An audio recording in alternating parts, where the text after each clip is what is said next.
I recently stood at this very spot, and we discussed how Jesus is both our advocate and our legion. Well, he's the leader of the legions of the Lord's army. A legion is 6,000 soldiers. And when Jesus was in the garden, if you recall, he said that he could call 12 legions of angels to come to his defense.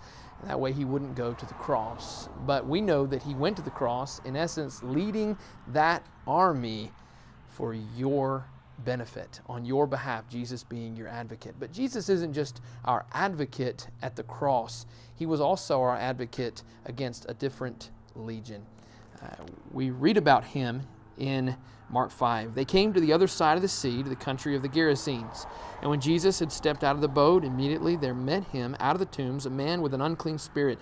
He lived among the tombs, and no one could bind him any more, not even with a chain. For he had often been bound with shackles and chains, but he wrenched the chains apart, and he broke the shackles in pieces. No one had the strength to subdue him. No one, because he hadn't met Jesus.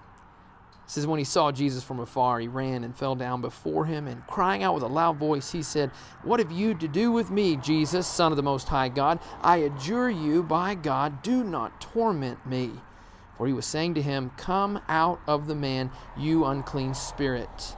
And Jesus asked him, "What is your name?" And he replied, "My name is Legion, for we are many." What this is telling us is Jesus is going to stand up for that person who is overtaken by Satan.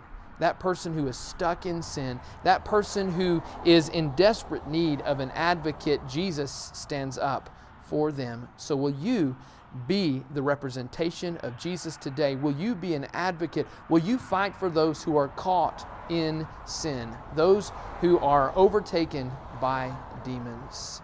One way you can do this is always be kind.